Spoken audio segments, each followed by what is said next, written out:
베이징 모터쇼 소식이 우리나라에서도 연이어 보도되고 있죠. 현장에서 직접 리뷰를 전해주는 분들도 많은데 저는 조금 다른 시각으로 접근하는 것도 필요할 것 같더라고요. 중국 비아디와 CATL, 전기차와 배터리 산업에서 주목하고 있는 기업인 것은 사실입니다. 이 두 회사의 공통점이 있죠. 1000km 주행이 가능한 신형 LFP 배터리를 공개하거나 곧 공개 예정인 회사들입니다. 비아디는 8월 중에 2세대 배터리를 공개할 예정이라고 하는데 KGM에 배터리를 공급하고 있는 회사이기 때문에 KGM이 신형 전기차도 적용받을 수 있을지 주목됩니다. 그런데 궁금하지 않으세요? 그렇잖아요. 적어도 우리나라에선 중국산 전기차를 찾아보기 힘들고요. 주변에 중국 전기차를 샀다는 사람을 찾기도 힘듭니다. 물론 중국에서 생산된 테슬라를 사는 사람은 많지만 중국 브랜드 전기차를 사는 경우는 드물다는 거죠. 그런데 또 신기한 건 전 세계가 중국에 관심을 가진다는 겁니다. 중국 브랜드 전기차를 사진 않으면서 관심은 또 가진다는 건데 지난번 영상에서 이 현상은 두 가지로 설명할 수 있다고 말씀드렸습니다. 중국 브랜드를 견제하기 위해서 이건 이론적인 시각이고요. 또 다른 하나는 역시 아직 한계가 뚜렷하네, 내지는 진짜로 잘 만들까? 이런 걸 확인하기 위해서 그런 것도 없지 않다고 했습니다. 이제는 여기에도 의문을 가지는 분들이 많습니다. 어차피 사지도 않을 거면서 왜 그렇게 관심을 가지는 것이며 중국은 대체 뭘 믿고 전기차 공세를 퍼붓는 거냐 이거죠. 실제로 최근에 나온 기사 몇 개만 찾아봐도 중국은 전기차 공세를 멈출 생각이 없어 보이는데 오늘은 그래서 기술적인 이야기보다도 소비자들한테 좀 더 와닿을 수 있는 시장과 경제 측면에서 이야기를 해보려 합니다.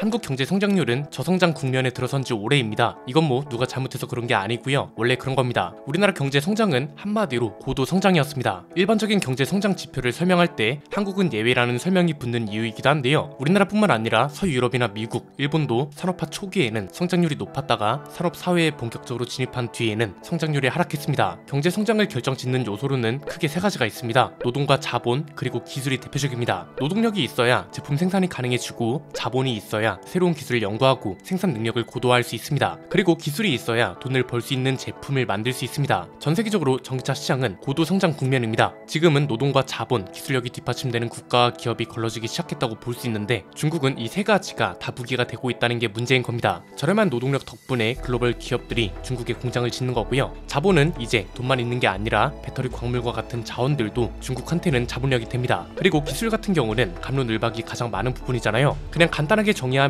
남은 기술을 이용해서 본인들의 이익으로 전환시키는 기술이 뛰어납니다. 이게 어떻게 보면 핵심이라 할 수 있기 때문에 뒤에서 자세히 살펴보도록 하고요. 우선 자본의 중요성을 무시할 수 없습니다. 전기차가 내연기관차만큼 저렴해지려면 어떤 걸 갖춰야 할까요? 생산 과정에서 내연기관차의 엔진과 비슷한 격인 배터리 팩을 자체 생산할 수 있어야 합니다. 그런데 지금은 대부분의 전기차 회사들이 우리 배터리 기업을 비롯해서 중국 배터리 기업들로부터 배터리 팩을 공급받고 있습니다. 그럼 결국 배터리 기업들이 경쟁력을 갖춰야 한다는 걸로 넘어가야 하는데 배터리 팩 가격을 낮추려면 배터리팩 생산 단가를 낮춰야겠죠. 이것도 똑같은 겁니다. 배터리팩이 원재료인 배터리 광물을 누가 얼마나 확보하고 있느냐가 중요해지는 건데요. 여기서 중국이 유리한 이유는 간단합니다. 가끔 그런 주장도 있더라고요. 배터리 주요 광물 매장량을 보면 사실상 중국은 후순위라고요. 데이터를 보면 틀린 말은 아닙니다. 그런데 여기서 중요한 건 가공 기술입니다. 비유하면 이런 겁니다. 예컨대 커피 원두가 넘쳐나요. 그런데 이 원두로 커피를 내려먹을 수 있는 기술이 자국이나 다른 국가에 없으면 이 커피 원두는 돈이 안 됩니다. 즉 매장량과 생산량만큼 중요한 게 가공 기술이란 겁니다. 배터리 주요 광물의 가공 점유율은 사실상 중국이 장악하고 있습니다. 매장량이 많거나 생산량이 많은 국가들은 돈을 벌어야 합니다. 그렇기 때문에 기본적으로 가공 기술이 많은 나라에 기댈 수밖에 없습니다. 여기서 일단 중국이 유리한 거고요. 이게 기본 전제입니다. 지금 중국이 출혈 경쟁이다 뭐다 해서 중소기업 문을 닫게 만든다고 하는데 이것도 사실 당연한 겁니다. 어떤 나라든 산업 발전 과정에서 기술력과 경쟁력이 없는 기업이 사라지는 건 너무 자연스러운 현상이니까요.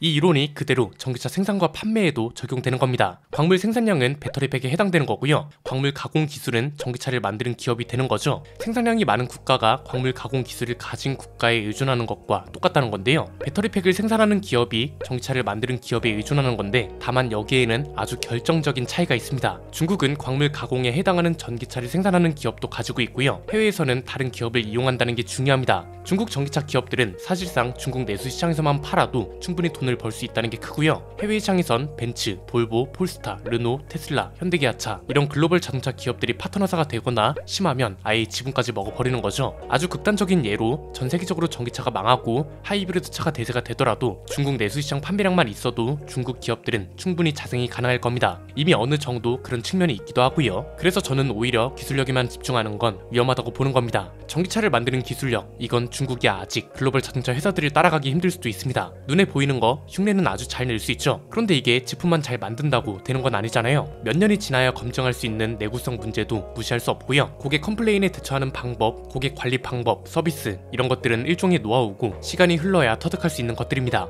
단순히 전문가만 영입한다고 해결되는 문제는 아닙니다. 기술력 평가도 중요합니다. 그런데 여기서 중요한 건 이겁니다. 베이징 모터쇼 그리고 여기에 나온 중국 전기차 기업들이 전 세계적으로 엄청난 관심을 받고 CATL이나 비아디 같은 회사들이 어떤 발표를 하면 큰 이슈가 되고 테슬라나 현대기아차를 비롯한 글로벌 기업들이 중국 방문을 자주 하고 기업인들과 만남을 자주 갖는 이유, 기술력만 보고 그러는 게 아니란 겁니다. 그래서 이걸 잘 분석하고 적용하는 기업이 중국 배터리 팩을 쓰더라도 반사 이익을 가져갈 거고요. 이걸 잘 활용하고 있는 기업 중 하나가 테슬라라고 봅니다. 가끔 그러는 사람들도 있습니다. 2027년이면 하이브리드 차도 없고 전기차만 살아남는다고요? 이런 분들은 미래에서 온 건가요? 미래를 어떻게 단정할 수 있죠? 미국이나 유럽이 2027년을 딱 정해놓고 어떻게든 지킬까요? 너무 순진한 건 아닌지 모르겠습니다. 미국과 유럽도 어쨌든 자국 기업이 손해보는 짓은 절대로 할 수 없고요. 이 방향을 좌우하는 정치인들이라면 더욱더 표를 위해서라도 리스크 감수를 하지 않으려 할 겁니다. 미국과 유럽 자동차 회사들이 전기차 판매와 인프라에 완벽하게 대응할 수 있는 수준이 되기 전까지 미국과 유럽은 계속해서 계획을 수정할 겁니다. 이미 최근에도 하이브리드 차를 밀어주기 시작하고 전기차는 속도 조절을 한다고 하잖아요.